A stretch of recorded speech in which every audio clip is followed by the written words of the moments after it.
Welcome back to another episode of Exploring Whiskeys. I'm Eric. I'm Kevin. This is our last Huling Station episode. For now. For now. I'm sure something else is going to come out. They probably will release something else. This is a single barrel. This is an interesting single barrel. So this is the Huling Station single barrel. It is their bourbon single barrel. Woo. This is 117.45 proof. That's a pretty heavy alcohol. 6-year-old. And we're keeping it local. This was a pick from the Nashville Bourbon Social Club. They are probably one of the bigger ones in this region. So. And they do a lot of different store picks. This is one of their store picks. Probably goes back a touch, but if you all remember when Dogecoin was, everybody kept saying to the moon with the Dogecoin dog on the side. I don't know. I don't know. So yeah, this was another one. That was the impromptu tasting. Yep. Members of the 615 Whiskey Club and some friends. We all met at one of the members' pools, and the representative from Huling Station came out and was nice enough to give us a tasting and leave us the bottles. Yeah. So we were able to do them for the show. But yeah, Memphis is. They got a few down there.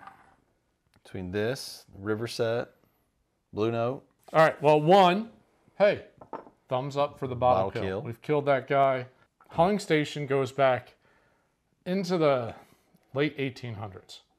They were a grocery store out of Memphis. They did a lot of shipping up and down the river.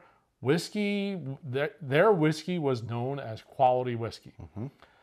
And through the years, they spun off parts of the business and they just kind of stopped producing alcohol. And then sometime in 2013, descendants of Dominico Canale, I guess is how Canale. I'm not sure how you say his last name. Sorry.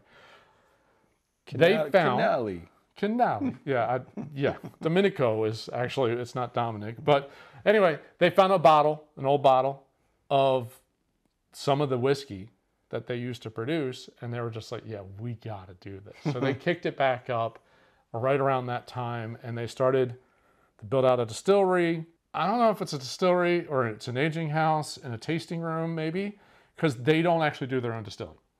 I think it's a tasting house right now. Tasting house. Do they age there? Or do they age up in India? Well, it's all MGP. MGP doesn't hold on to anything. I mean, I imagine they're just distilling it and then you're barreling it and aging it. So yeah, it's probably an aging house. It's all aged in Memphis. Okay. They're just not distilling it. So, and the other kicker, part of that meeting, actually, they actually told us they pick all the grain. They pick the barrels. It's not all just, they're not going to MGP and picking a barrel that they've already produced. They pick all the grain. They pick everything to do with how it's going to be produced. And then they're more outsourcing the... Don't they even bring the water? The Memphis water? I don't remember that one. I feel like they said they brought everything. They bring everything up. They're providing everything. They're only outsourcing the actual distillation process and then doing it all back down in Memphis. It's kind of an interesting idea versus going up and picking select barrels. Well, but if you don't have the capital to build the column stills and all that, I mean, why not? Yeah. It's just outsourcing production. They've got it figured out up there. Yeah. So, yeah. They got the equipment.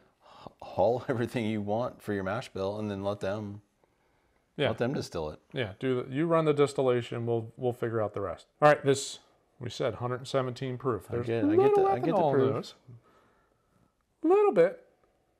Oh, other kicker, because I just got like a little bit of a pepper spice, the pepper note kick in the nose. High rye. This has got to be the highest rye bourbon ever.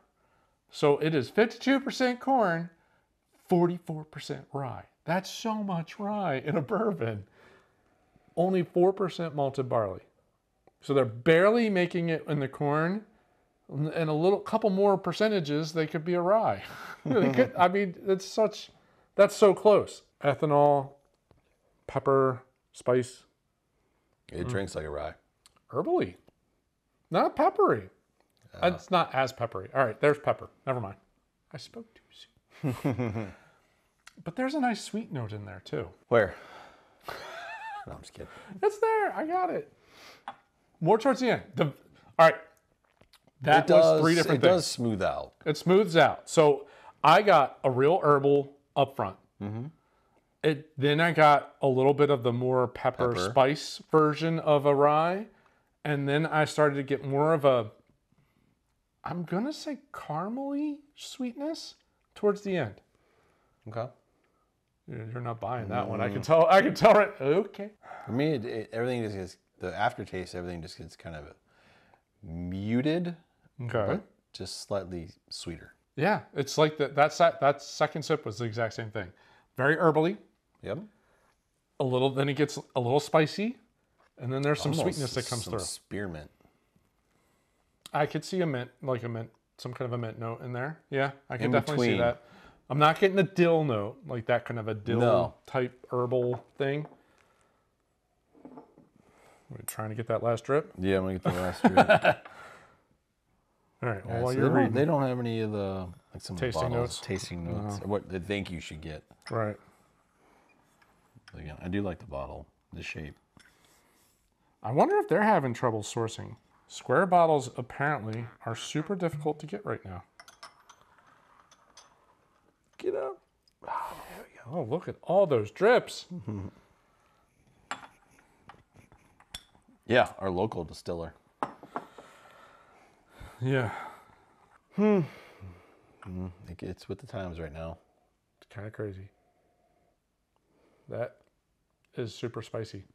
It's all spice. No, it's so spicy. No ethanol. Yeah, lost the ethanol. Yeah, I'd agree with that. It's just super rye spicy. I thought there would be more sweet notes or something. I remember, well, all right, before I say that sentence, I really enjoyed this at the meeting. But it was a lead up to it. So we did their bourbon, we did their wheat, we did their, all right, so we don't have the bourbon. That's the wheat. So we did the bourbon, then we did the wheat, then we did the blend. Red label. Right, there's a red label. Then we did the wheat. Then we did the blend, which is a blend of both the wheat and the bourbon. And then we had this, which is their bourbon. And that lead up to this, I remember this being really, really good. I'm going to say it's a little more rye aggressive right now, but that obviously there's... Your palate wasn't... Right. My palate wasn't led up to this the way that it was that night.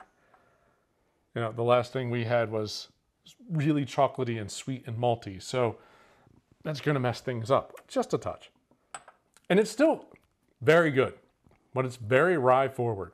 This right now, tasting it, it's very, very rye forward. I've had another single barrel pick that was not as rye forward. But I have to assume it's still the same. I like it better with water. I don't taste a huge difference. I like the nose better. It's softer. The rye is softer. I like the nose better because the ethanol isn't quite as aggressive, and you get a little bit more of the, like lighter spice notes, some kind of a sweetness, but the spice notes really kind of come forward. You chew that a little bit, whoo, that gets spicy. That is a lot of mint, pepper, not getting a lot of sweet notes. No. When you chew it. Heavy on the mint. A lot of mint. Yeah. A lot of mint. Well, it goes back to what I said, spearmint. Yeah. Before the water. Not bad. Also not a bad price. A lot of even their store picks are $55, $60 for a single barrel pick, 117 proof. 6-ish years for this. Well, this one is 6 years, but like around 6 years for most of their releases. It's not a bad price. Not a bad price. Well, for us, it was a great price. Yes. We had the most wonderful price of... Free. Free. Kudos to Paul Mink. Yes, Paul Mink pulling that together. Pulling that together. Yeah, that was a good impromptu meeting and a very solid lineup. Well, I mean, I wouldn't consider necessarily local, but at least being able to sample some Tennessee. Yeah, Tennessee whiskeys. And you know, like you said in the beginning of the episode, there's a couple there in Memphis. Yeah. They're readily available. I mean, other than Yes.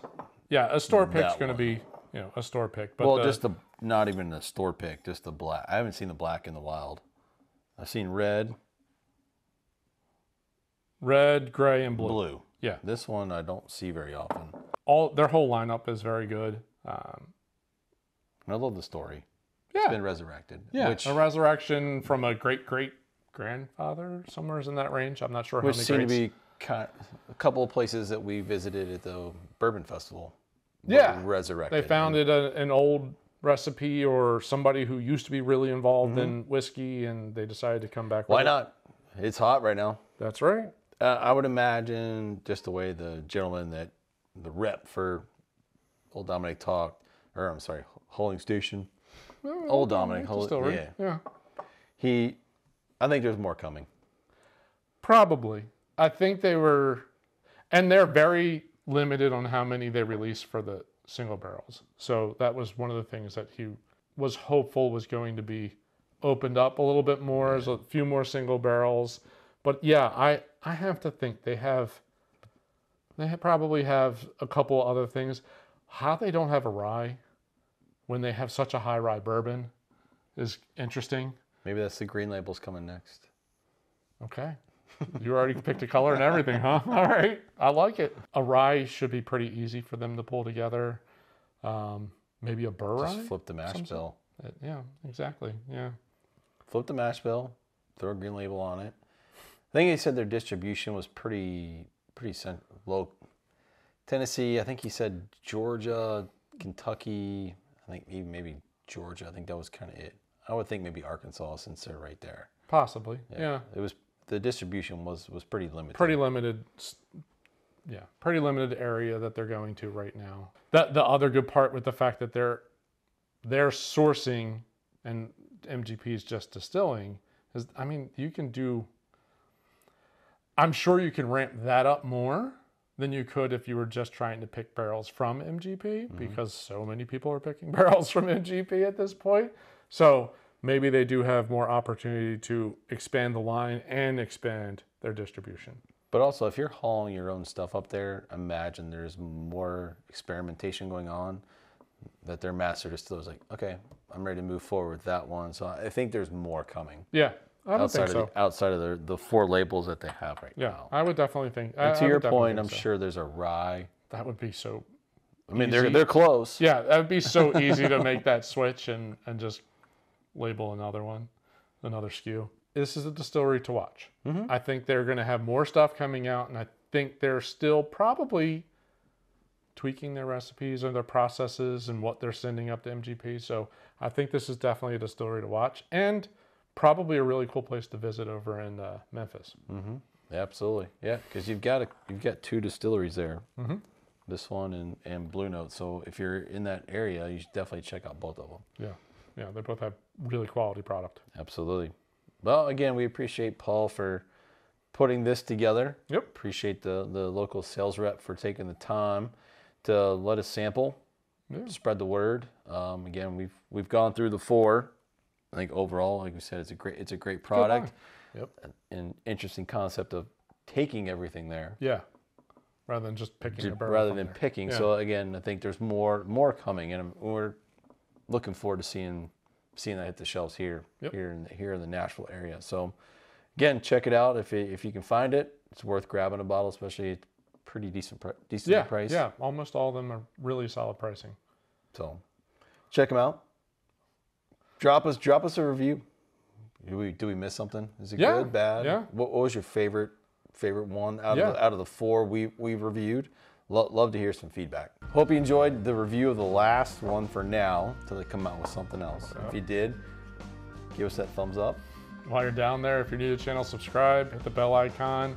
Throw a thumbs up over to the, Nashville Whiskey Social Club? Nashville Bourbon. Nashville Bourbon Social Club. Yeah. thumbs up over to them. I think they have their own Facebook page. So good, solid pick. Very interesting idea, and I like the. Yeah. I probably should have invested in Dogecoin at the beginning of last year, and yeah, we could have been millionaires at this point. All right. Thanks for watching. See you on the next episode. Cheers.